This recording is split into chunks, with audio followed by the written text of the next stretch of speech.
everybody. Welcome to Mormonish. I'm Rebecca. And I'm Landon. And we have a wonderful guest on with us today. We have a playwright extraordinaire, Debora Threedy. Welcome, Deborah. How are you? Thank you. I'm very good. Thank you very much for having me. Oh, we are so excited. I had the chance to talk to Deborah on Mormon media reviews / Mormon book reviews with Steve Pinecker. And we just thought we have got to have her on Mormonish because we would love to have our Mormonish audience get to know her and also some of the other amazing projects that she works on. So to start out, I'm just going to read her brief bio here, and then we will dive right in. Debora Threedy recently retired after 30 years as a professor of law at the University of Utah. She has been involved in theater since high school and worked for a few years in theater full-time before going to law school.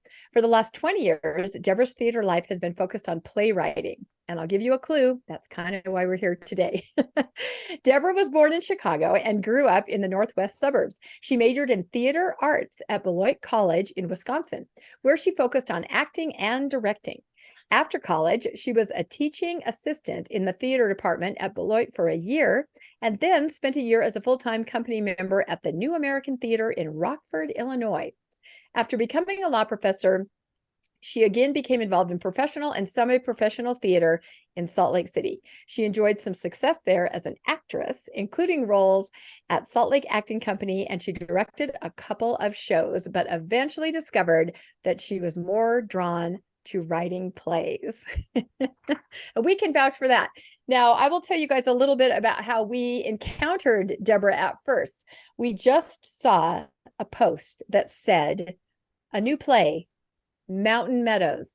And of course, if you watch Mormonish, you know that we discuss Mountain Meadows. We talk about sometimes I cry about Mountain Meadows. We have a lot to do with Mountain Meadows. We're very interested in that story and we talk about it. So we were absolutely fascinated. And it was a play that was being put on in Salt Lake a couple months ago, and we were able to grab tickets. A lot of people went from our book club, even to the point where people tried to get tickets and they couldn't. Like, it sold out very quickly because word got around at how amazing this play was. And as I usually do, I like to reach out to the people behind things like this. So I was able to connect with Deborah and talk to her a little bit on some other podcasts about the play. But there's an opportunity now, a virtual opportunity for all of us to experience this incredible play, Mountain Meadows. So we're going to tell you more about that later. But for now, we're going to get to know Deborah a little bit better. So welcome, Deborah, to Mormonish. Oh, hello, audience out there. Hello, audience. That's right. Hello, everyone. You can tell we're in sort of a fun mood tonight, which is funny because we're talking about the Mountain Meadows. So yeah. Anyway, why don't you tell us, Deborah, just a little bit about your background, where you grew up, and then how you found yourself in Utah. It's kind of an interesting story. I was born in Chicago, Illinois, and grew up in the suburbs of Chicago. Went to college in Wisconsin, came back to Illinois for law school, became a lawyer and practiced in Chicago for 6 years. This is funny, I became a trial lawyer because when I was in law school and people found out I had a theater background, they said, well, of course, you're going to be a trial lawyer, right? And what do I know? I say, sure. I hated it. Did they somehow think the acting would come forward? Like, you can't handle the truth and you're going to be That's doing right. Yeah. I object. Yeah. The trouble is that trial lawyers truly are hired guns. You hire them to fight your fights. I'm very confrontation adverse. So Wow. it was agony to do that. And I hated it. So after 6 years, I left that and transitioned to law teaching, which actually is a better fit with my acting background because you have to, at some level, entertain your class if you're going to get them involved and pay attention and invested.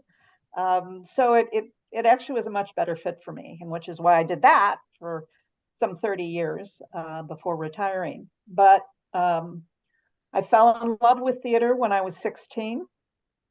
I majored in that in college. I thought for a while that maybe that's what I would do with my life, but the job insecurity really got to me, and I think I had kind of a crisis of faith in that. I had a vision of myself being, this is when I'm 20, and have a vision of myself being 40, waiting tables and waiting for my big break. And I couldn't say that was an irrational fear. It wasn't. It was certainly a possibility. And that's what prompted me to switch gears to law. My dad was a lawyer, and I was a lot like my dad. He liked being a lawyer. I thought, I'll like being a lawyer. He was not a trial attorney. Isn't it funny how all the glamour seems to go to the trial attorney, right? Yes. They're the main characters in the dramas, but there's so many other ways to practice law behind the scenes, Right. many, many more ways than being right there as a trial lawyer. Oh, that's Absolutely. wonderful. And so you found yourself in Utah, and you do not have a Mormon LDS background, and here you are in Utah. What was that like? It was funny. At some level, very quickly, at sort of a cultural level, I felt comfortable because I came from a very strong Catholic background. So I was used to people whose involvement in church was somewhat all-consuming, and I was used to very large families. So that those two parts of living in Pretty much Utah, it. felt comfortable. I mean, by that point in my life, I had left the church, so I don't think of myself as a person who's interested in organized religion. So I never really got. It was more my interest in Mormonism was anthropological than it ever was religious. Interesting. So you were studying us when you got here. You said, this is fascinating. As we should be studied. Don't you think, Landon? Yeah. So you get to Utah, and you all of a sudden start studying the history of Utah and its people, or is that what happened? And how did you get drawn into that? Well, certainly my philosophy as a playwright has always been that you should bloom where you find yourself planted. And I found myself in Utah. And by the way, I got a job offer to come out here and teach. And that's how I got from Illinois out to here. And I very rapidly became interested in all of Utah's interesting stories, not just the Mormon-related ones, but my very first play was about Everett Roos, the young man who went missing in 1934 in the Escalante Canyons, and this day no one knows what happened to him. I did a lot of backpacking when I first came to Utah, and I first learned about him as one should, sitting around a campfire, hearing stories of the wilderness, and he's one of the stories of the wilderness of Utah. And then, Rebecca mentioned that I've also written a play inspired by the FLDS, especially both the Short Creek raid back in the 1950s and the Texas raid much more recently. So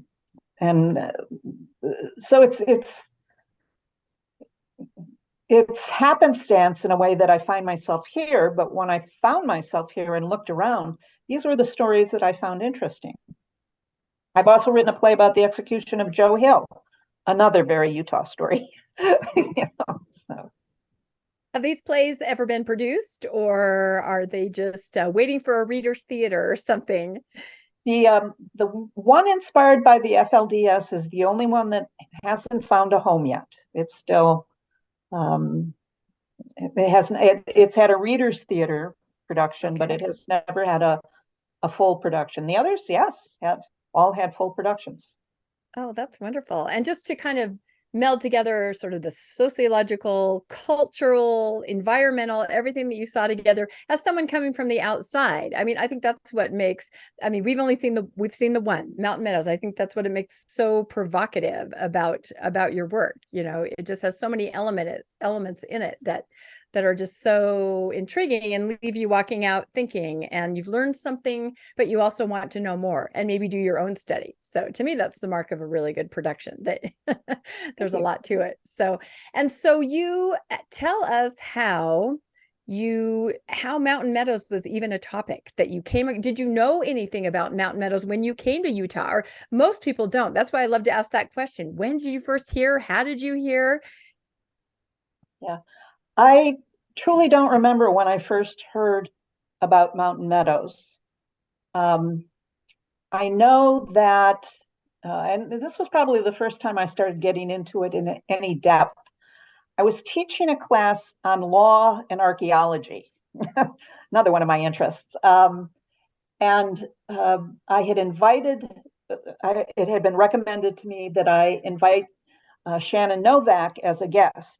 And she's a forensic anthropologist who was, and this is in early 2000s, maybe 2001, maybe 2000, maybe 2002. I don't remember exactly. But she was in Utah doing a postdoc. And she was the one who, in 1999, when the church was redoing the monument, and before the rededication of the monument at the Mountain Meadows Massacre site, unintentionally, the grave was opened and human remains were found. And according to the law in Utah, the law of archaeology in Utah at the time, when you find human remains, the first thing you have to do is contact law enforcement so they can decide if a crime has been committed. And of course, a crime was committed, but law enforcement is no longer interested in it. Right. So at that point, the law was that if law enforcement didn't take control of the remains, they had to be turned over to the state archaeologist for study. Now, this was primarily to protect Native American remains, because those were the kinds of remains that were most likely to be found in a situation where no one knew whose remains they were, sort of thing. So the remains had to be turned over to the state archaeologist and studied before they could be reinterred. But of course, the church wanted to reinter them before the rededication on September 11th, 2007. Or no, it wasn't that. The rededication was coming in 1999. I misspoke there, and but it was not going to be on September 11th, and the bones had been unearthed early in August. So they ended up on Shannon Novak's desk, and she had less than a month to study 2,000 bone fragments, because that's the condition that the bones were in. There were I forget exactly how many, but there were some relatively intact crania, but most of the bones were just small pieces of bone. It was a very daunting task, and as a scientist, it meant that she couldn't do a proper scientific examination of the bones. There just wasn't enough time, and there were too many bones. So she really had to scale back what sort of review and catalog she was going to do.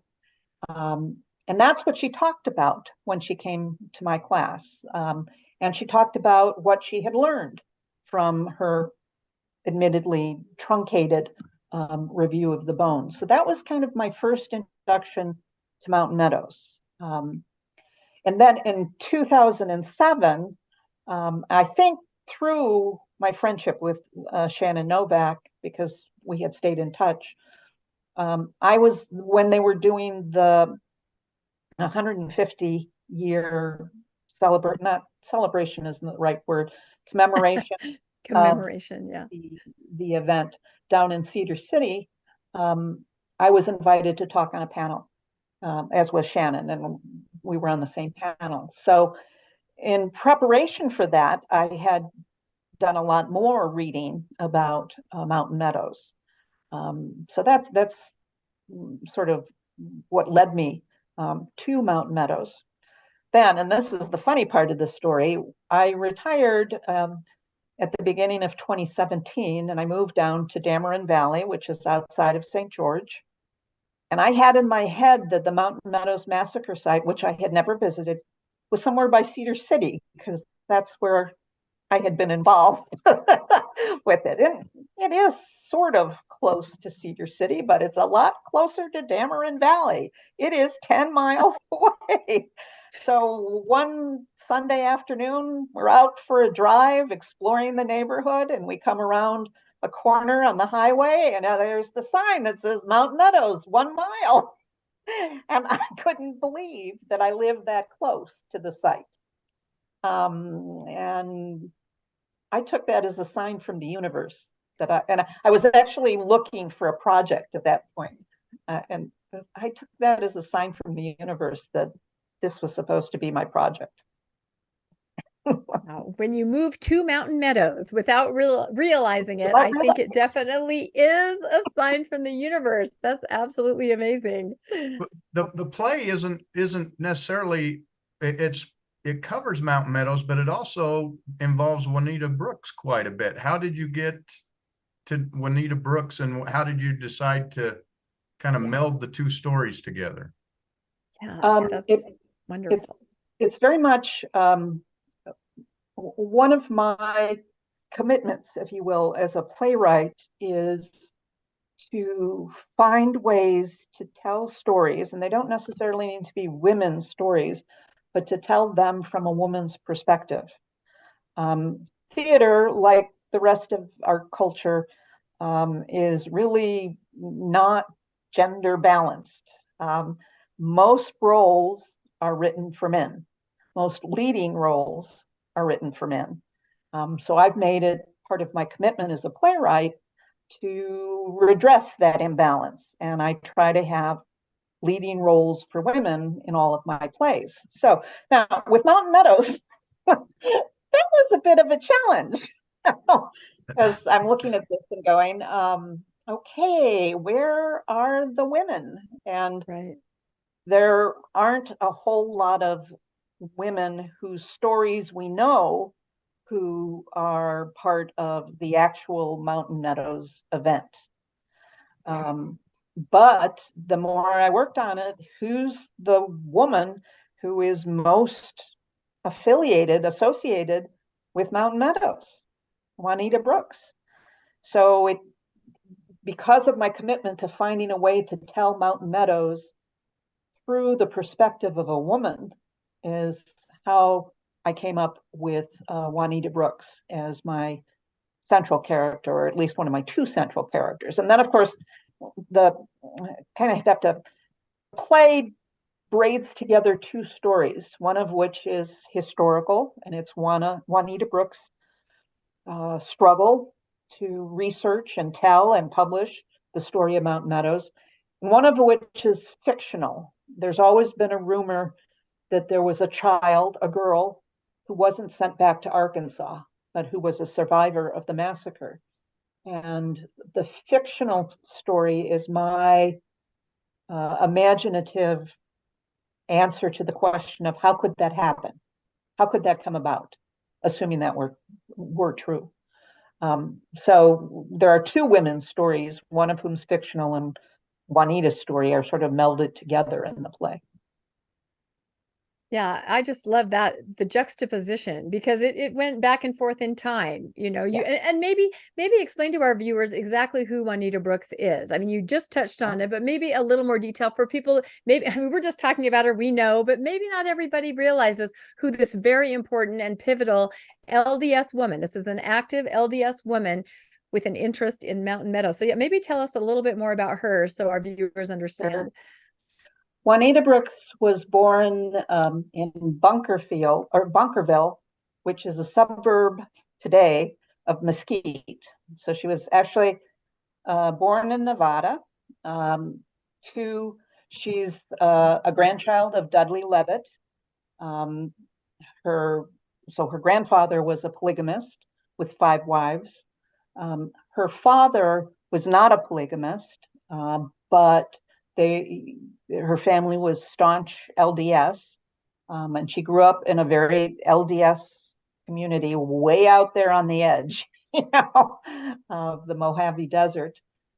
Even though they lived in Nevada, the center of their community, if you will, was actually tethered in St. George, because that's where the temple was. That's just. She was married young. She was 20 when she got married. Her husband died a year later of cancer. She had a newborn baby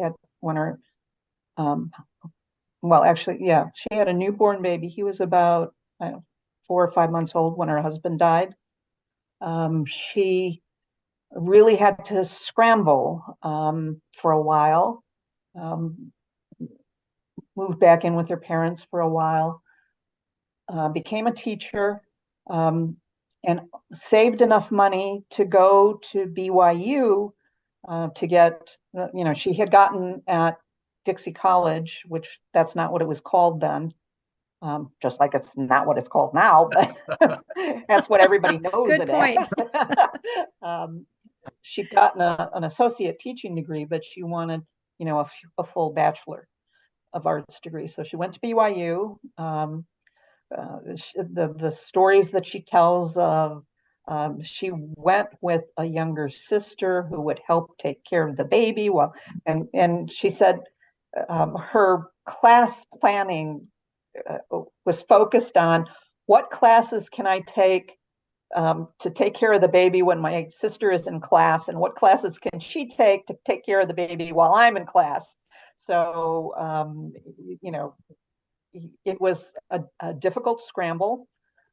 After she graduated, she went back to St. George. She got a teaching job at Dixie College. She worked her way up through the ranks there, became the Dean of Women Students there. Got a sabbatical from them, went to Columbia in New York City, and got her master's in English. Came back. She had become, from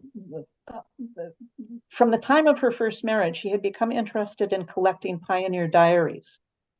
She was fascinated by stories of the frontier and stories of what the early Mormon settlers had gone through.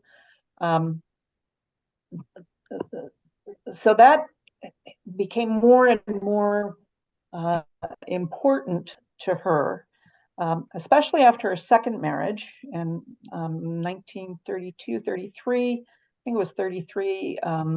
She married Will Brooks, who was at the time the sheriff of St. George. She, of course, quit her teaching job when she got married, because that's what you did. He was a widower, and he had 5 boys from his first marriage, 4 of whom were still children. 1 of whom was an adult and had left home. She had her son. They rapidly had another, I think, 4 kids, if I'm remembering correctly. So she had a house full. But she started working for the WPA. They actually hired her to collect historical documents in the St. George area. And of course, that's a synonymous with pioneer diaries, right? So she was actually getting paid by the federal government to collect these diaries, and she hired women to transcribe them. In the course of doing all of this, it became clear to her that the accepted story about Mountain Meadows, which was that it was a Paiute attack, was false, because she was finding, memoirs and diaries and journals written by participants that was putting the lie to all of that. she had started writing some historical essays. The very first one that she wrote was accepted by Harper's Magazine, national magazine, and published. So her interest in early Mormondom was sort of bleeding into this path as a historian. And the first sort of, well, she started working on diaries and publishing diaries. She did it for Dudley Levitt. She did one from Jacob Hamlin. But one of her earliest big projects was doing Mountain Meadows. And it took her 15 years to write the book. And she did it against incredible pushback. Not so much at the official level, because that was just not going to talk about it. But, exactly, it didn't happen. You know, I mean, she tried to see documents that the church had, and they said, nope, can't see them. So she did it without any support from the church history office whatsoever. But there was a lot of pushback at a community level. Some people stopped talking to her when they found out what she was doing. Even her sister sort of went on the record saying, I think this is a really bad idea. I don't think you should be doing this. I think you're going to get in trouble. You'd think she started a podcast or something. It's just as bad. That's right. Just as bad, yes. And she didn't let any of that stop her. I'm just, she's one of my favorite people. I wish I'd had the chance to meet her, and I never did. Although I know people who met her. Who met her. And her book was called Mountain Meadows Massacre. Mountain Meadows Massacre. And it has been the quintessential book for quite a long time that told, you know, sort of the unvarnished story, like Deborah talked about. When I've talked about this a lot to my viewers before, that, you know, I discovered very early on in my faith transition that one of my ancestors was a shooter and a clubber, a senior high council member, and a member of the militia. And he was responsible for murder. And I found that out innocently working at the BYU library in the archives, you know, reclassifying old books, and I discovered this information. Then I dug in and I found some records, some arrest warrants and things like that. And I took the information to my family. And as you discussed pushback, they just had no tools to comprehend it. They would not understand it. They would not comprehend it. This is our founding ancestor in our family. My maiden name is, you know, this gentleman's last name. This is my grandfather's grandfather. They would not hear it. They would not. And so the pushback is real. I dropped it at that point. I can't imagine what it would have been like to be Juanita and to say, I'm not going to drop it. You know, I have integrity. I'm a historian. Not only am I not going to drop it, I'm going to make this information available. And you convey that very well in the play. Don't you think, Landon? Weren't you impressed with that whole part of it? The juxtaposition of Juanita. You could feel her feistiness, her determination, despite everybody, you know, even her closest, I think it was her sister in the play that was the one that was pressuring her. But yeah, I've just reading about her life, she faced a lot of pushback and possible excommunication. She assumed that might happen, but she continued to push forward. And now you can't read a book about Mountain Meadows without them referring to her work. It's always one of the footnotes.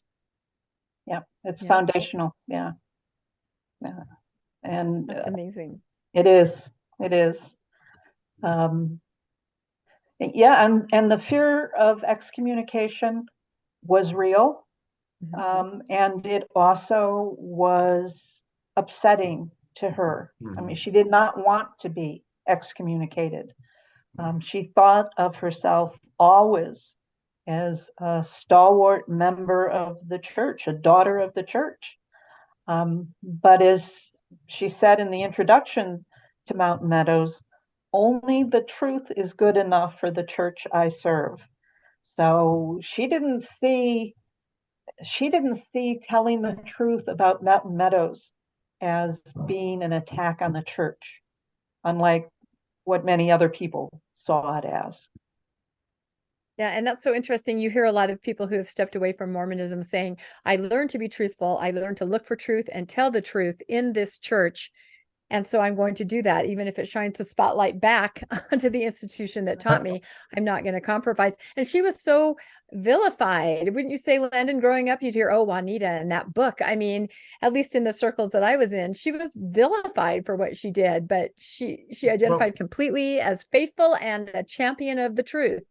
She wasn't just attacking the church, she was attacking the families that live in southern Utah, because almost everyone in southern Utah had come from a relative that was involved in the massacre. So it's almost a personal attack. They're seeing it as that because they're uncovering some ugly family skeletons and bringing those out of the closet. So that played into it too. She definitely had an uphill battle for sure. Yeah, although again, that's not how she saw it. And she would remind those people that her grandfather, Dudley Levitt, was at Mountain Meadows. Yeah. So she identified with both sides in that fight. But again, felt that the truth is always better. And she had seen the damage that secret had done in particular instances. The incident with Nephi Johnson was really a pivotal moment in her development. This was before she had started becoming, in fact, she knew nothing about Mountain Meadows at this point other than, what people said, which was, it was a Paiute attack. Right. And then, as a young woman, about 20, it was shortly before she got married, she had befriended Nephi Johnson. He was the patriarch in Mesquite, which is where she was living at the time, teaching school. And he had stopped by her classroom one day and said, I have some writing I want you to do for me. He said, my eyes have seen things that my tongue has never spoken of. And she was busy. She had, it was the end of the school year. And she said, well, can we put it off? Can we do it at another time? And he said, sure.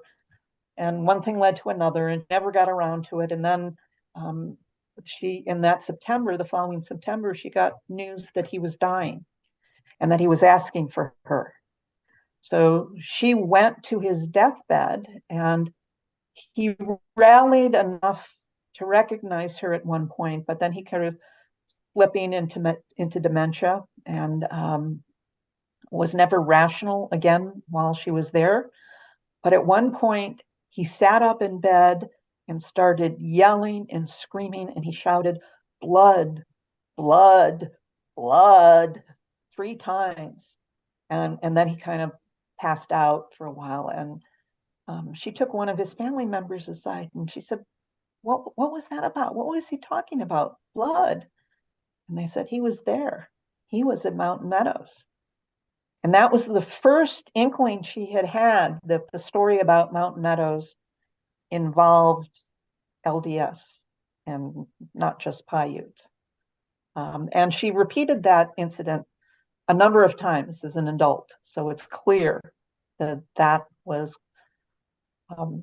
something that made a deep impression on her. And she talked about how this poor man who had for 62 years carried this secret about his involvement in Mountain Meadows and how that was haunting him on his deathbed. That must have broken her heart to know that if she'd have gone a couple months earlier, the research that she spent, she would have had it all right there, That breaks my heart, thinking of what we could have learned from him. But it set her on the path to do what she did. And I agree, those kinds of personal secrets and then institutional secrets. I mean, I think when I took that information to my grandparents, they knew inside that there was something, but their reaction is you shut it down, and it's very detrimental to a person. So that's why this play, I think, is so cathartic. It's just, I can't describe to our listeners and viewers just how wonderfully it's woven together, because now you've heard a little bit about the Juanita part of the play, and then you interwove actual events from the Mountain Meadows juxtaposed with, like you said, the toll that it takes today. There's 3 different eras that the play covers. Maybe talk a little bit about those other 2 eras and how those are prominently depicted in the play. I'm not quite sure what you're referring to. Oh, I mean, you're talking about the daughter that comes back and finds out in that era, and then the memories of the past. So we're talking 1857. We're talking the pioneer era, where the daughter is confronting the family and the family is dealing with the secret. And then you have Juanita in the future. So to me, it meant it was sort of 3 different eras that kind of came together in one place. That's kind of how I saw it. Okay, now I understand. So the other story is about this fictional woman, Miranda, who was a survivor of Mountain Meadows, but was not turned over to the federal soldiers who came looking for. There were at least 17 children that survived the massacre. They were all younger than 6. And after the massacre, they were sort of farmed out to local LDS families. But then 2 years later, when news of this sort of finally circulated east and up, the army was sent to collect the surviving children, to take them back to Arkansas, which is where the wagon train was from, and turn them over to the relatives. Even at that time, there was some ambiguity about how many children were involved. Was it 17 or 18? But we know for a fact that 17 children were collected and sent back to Arkansas. So Miranda is the 18th child, but she grows up not knowing that. And it's not until she's an adult that what turns out to be her adoptive mother, on the adoptive mother's deathbed, tells Miranda that she is not her real daughter, that she's an adopted daughter. And that sets Miranda on the path of trying to find out about her real parents. And she pretty quickly figures out that they were killed at Mountain Meadows. And eventually, she finds out that the man that she thinks is her father was involved in the Mountain Meadows Massacre. And so it builds to the climax of her confrontation with him, during which she finds out that her mother had been the 3rd wife of this man. She had decided to leave the marriage. She was pregnant when she left the marriage. She went with another man. They were both labeled backouts because they were leaving the church and they were leaving Utah, and they hooked up with the wagon train. And again, it's never been established, but there were rumors that there were backouts, Mormons who were leaving the church, who joined up with this wagon train. And she discovers that the man she thought was her father killed the man that her mother had left with. And then other people unknown had killed her mother. And she also discovers that her father's not sure if he is or is not the father. In other words, her true father is ambiguous. Did her mother have an affair before she left her husband, or was she pregnant when she left her husband? And that's never resolved. That's always a question. During that confrontation, Samuel, the man who she has thought was her father, the man who killed the new partner of her mother, who was present when her mother was killed, although he swears he didn't kill her, he has to deal with all of his memories of that killing and his guilt about it as well. So those are it was a brilliant way to show just the generational effect that this had. I thought just absolutely brilliant. Don't you think, Landon? Yeah, we saw it in a black box theater, which really made it, you had kind of that dark feeling that a black box can bring. And so I think it was really effective, rather than on a big stage, to see it in that black box and just get the feel for the the emotion and the effect that they were having. Oh, it was emotional. I mean, you could have heard a pin drop the entire time. It was not like a regular play where you're kind of watching past the milk duds. We were riveted to that stage and to the story that was unfolding in front of us. It was just wonderful. And so I guess the most exciting part that we can talk about now is we thought, oh, well, that's done. We saw it. We can talk about it and tell people about it, but dang it, they're not going to be able to see it again. But that's wrong. I There's think we went another on chance. Did we go on closing night? I think we went on closing night. So we did, because I would have gone again. Yes. Except for that we went on closing afternoon. I think it was a matinee. Yeah. And that's where we first met Deborah too, is because you were at that event. So our group got to meet you, and that was really exciting. But why don't you tell us, Deborah, about where this is now going to be performed, and in a way that everybody who wants to can access it? We're just absolutely thrilled. Yes. So Entrada Institute is a small nonprofit located in Torrey, Utah. And its mission as a nonprofit is to celebrate and preserve the natural, cultural, historical, artistic life of the Colorado Plateau. And in fact, in, I think it was 2020, an earlier draft of this play was read at Entrada Institute on their outdoor stage. Anyway, from the point in time when it was clear that there was going to be a production of this play, Entrada Institute had been talking to me about, can we somehow bring Mountain Meadows back now that it's you know, in a finalized form? Can we bring it back? And if you've ever been to Torrey, you know there are no the high school auditorium is the only stage in the county, you know, and it wasn't going to work that we could bring a full production of this play down there.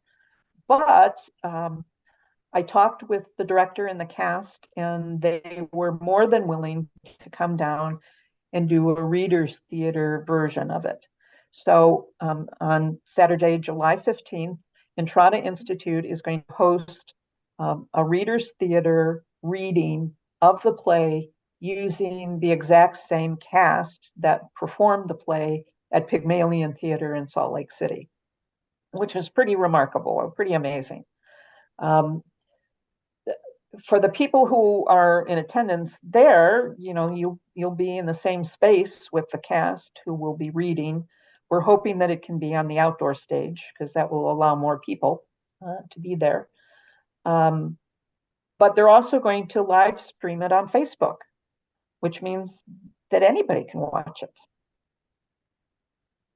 Yeah, we were thrilled to hear that, of course. And you can get tickets. It is free. You're encouraged to donate, of course, and who wouldn't, to the wonderful Entrada Institute. So we simply went online, found the Entrada Institute. We'll put links in the show notes, and we just basically reserved our tickets. So it sounds like more and more people probably are, the word's spreading and are going to go. So if anybody would like to actually go to Torrey, make sure that you go onto that website and reserve those spaces. And hopefully it will be outdoors. That would be very impactful, I think. If the weather's good, I can see how that would be amazing. And otherwise, you can go onto Facebook and look up the Entrada Institute.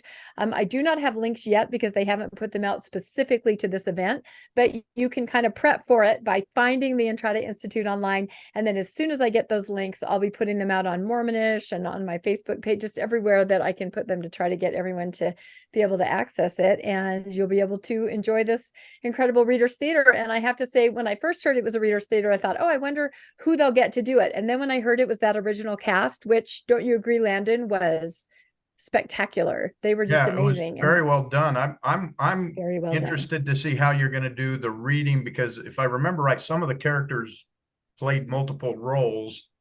And so when they're doing a voice reading and you're not seeing the change in costume and stuff, do you see that as a challenge? Or?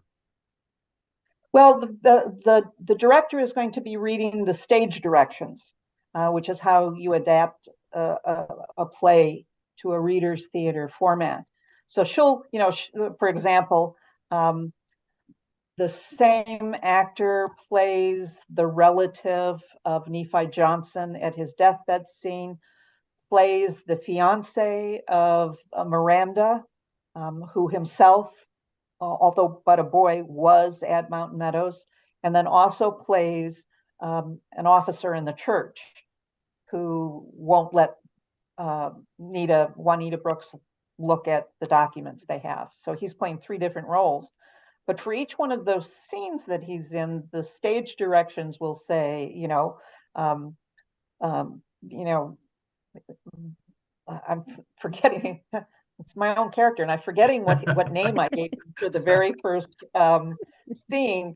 But anyway, Uncle, whatever his name is, comes in with Juanita, and then later it'll be Miranda comes in with Jeremy, her fiance.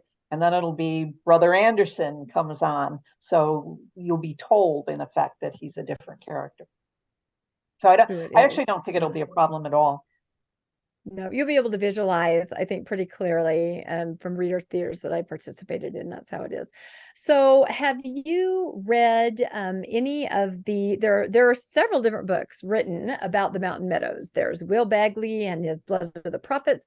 There's Turley's Massacre at Mountain Meadow, I think is what it's called. Now there's a brand new one, Vengeance is Mine, that just came out. Do you keep your finger on the pulse of the Mountain Meadows, or what have you read any of these, or what are your thoughts? I do.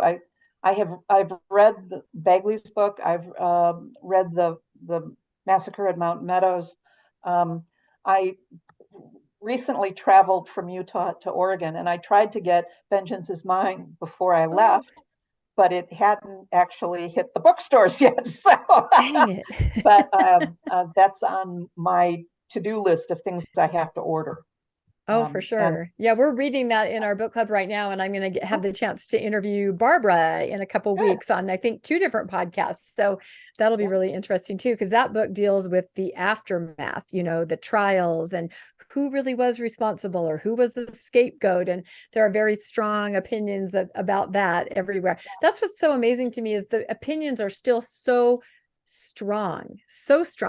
We released a Mormonish episode that dealt with the archaeology of the Mountain Meadows, and the comments even today are, that didn't happen. Mormons weren't involved. I mean, people are just adamant about certain points of it. And like you said, it's generational, institutional. Everyone feels it being part of the religion, and either to defend or to say, I want to truthfully look into it. But I'm just astounded at how it resonates. And it does with me personally. I mean, it absolutely does. So I have to say, as I said, I haven't read Vengeance is Mine yet, but I was very impressed with the Massacre at Mountain Meadows. I think it's a superb work. I thought it was very even-handed, and I thought it was very honest. I know some critics of the church have felt that no one has gone far enough because these people believe that Brigham Young was intimately involved in the massacre. Right. And of course, that's not what the historical documents show. But right, it's nebulous. No, we read Will Bagley's book in our book club. So we tend to be Bagley purists. And it's really interesting because we read it. About 15 of us went down to the site on the anniversary. And that's where we met Mountain Meadows archaeologist Everett Bassett, who I think is the ex-husband of your friend, Kim Novak, which is not Kim Novak. That's an actress. What's her name? Yes. Okay, Kim Novak. That's hilarious. Yeah. So, I mean, we just feel like we've kind of been intimately connected all through here. But when we were at the site, having read Will Bagley's book, and we actually Zoomed our virtual book club meeting for there, we ran into a man who said, "Oh, no, not that book. Come to my car." And he took us over to the back of his car, and he opened it up, and there were copies of Turley's book. He goes, "Oh no, I'm friends with Turley. This is what you need to read here." So everyone has a different, and then Krakauer, Under the Banner of Heaven, which I think relied heavily on Juanita's book. So if everyone wants the reading list, we'll give it to you in the show notes. There's a lot to cover.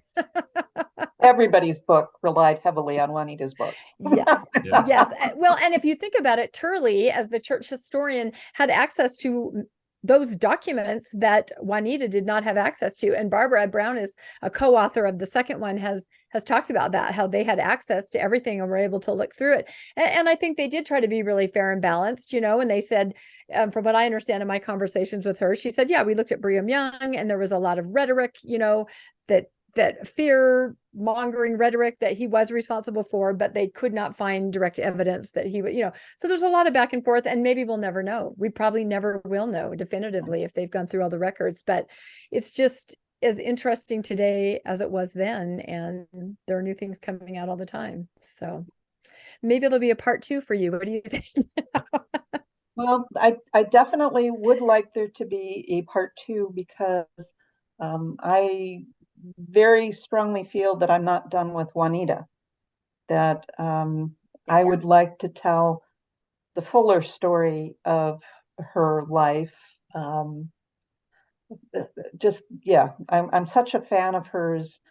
There is a very competent biography of her by Levi Peterson, but it is a traditional biography, and I would like to tell a more narrative story, a play about her, with her as the central character. So, but I haven't quite figured that one out yet. And I'm also waiting because there is a biography of her that is supposed to come out, I think, this fall, written by, and you know who she is, but I've forgotten her name, the Sunstone.